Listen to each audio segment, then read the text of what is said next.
మారుతి నాయుడు గారికి జనసేన పార్టీ తరఫున మా తరఫున ముందస్తు జన్మదిన శుభాకాంక్షలు తెలియజేసుకుంటున్నాం.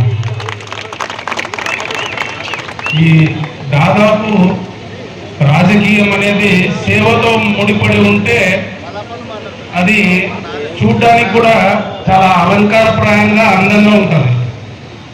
రాజకీయం అంటే సేవను మినహాయించి కేవలం రాజకీయ లబ్ధి కోసమే రాజకీయాలు చేయాలనుకుంటే అది రాజకీయానికి ఒక అందాన్ని అలంకారాన్ని తీసుకొని రాదు.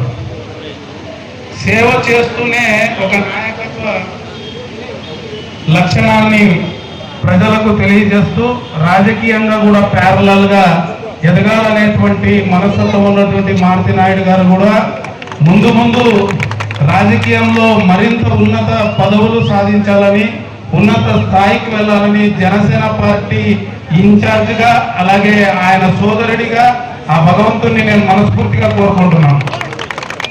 అలాగే చాలా మంది రాజకీయాలు అంటూనే ఎలా ఉంటుందంటే, అరే అవతలోడు ఆ పార్టీ, మనం ఇంకా ఆ పార్టీ వాళ్ళ దగ్గరికి వెళ్ళకూడదు, సో ఆ పార్టీ కాబట్టి వాళ్ళతో మాట్లాడకూడదు, వాళ్ళతో ఛాయ్ తాగకూడదు, వాళ్ళతో టిఫిన్ చేయకూడదు అనేది ఇటువంటి వాతావరణం పోవాలని చెప్పి మేమందరూ ఇక్కడ ఉన్నటువంటి వాళ్ళందరూ ఒక సందేశాన్ని ఇవ్వడానికి ఇటువంటి కార్యక్రమంలో పాల్గొంటూనే ఉంటాం. ఎందుకంటే this is like friendship, this is like brotherhood.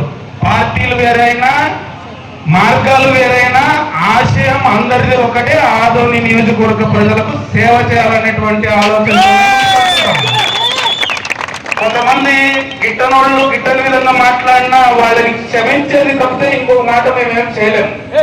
అందుకే నాకు మారుతి నాయుడు గారు అంటే జనరల్ గా నాకు ఎందుకు ఇష్టమవుతాడని అంటే, ఆయన ఒక యాటిట్యూడ్ ఎలా ఉంటుందంటే, మనము జనసేన పార్టీనా మల్లప్పన మా కాంపిటీటరా ఇటువంటి ఏమి మా దాంట్లో ఉండదు. మనమందరూ ఒకటే, ఎవరున్నా కూడా ఆదరణ నియోజకవర్గ ప్రజలకు సేవ చేయాలి, సోదర భావంతో ముందుకు వెళ్ళాలన్నటువంటి లక్షణము, అలాగే ఏదైనా చిన్న ప్రాబ్లమ్స్ వస్తే కూడా ఒకరికొకరు షేర్ చేసుకునేటువంటి మనస్తత్వాలు ఉన్నటువంటి మేమందరూ ఒకే మాదిరి కనపడుతుంటాం. ఇంకా ముఖ్యంగా చెప్పాలంటే ఇంకా భూపాల్ చౌదరి గారి గురించి మేము చెప్పక్కర్లేదు. ఎందుకంటే ఈజ్ ఆల్సో, ఎందుకంటే కొంతమందికి ఇన్స్పిరేషన్ కావాలి రాజకీయాలు అనేది కానీ మన యొక్క తీరు కానీ. సో నేను మనస్ఫూర్తిగా నేను తెలియజేసేది ఏమంటే, ఇంతమంది అభిమానుల్ని, ఎందుకంటే అభిమానం అనేది ఏదో ఒక షార్ట్ కట్ రూట్ లో రావడం అనేది అది వేరైతే, సేవ చేసి మనస్తత్వాన్ని నిరూపించుకొని, వ్యక్తిత్వాన్ని నిరూపించుకొని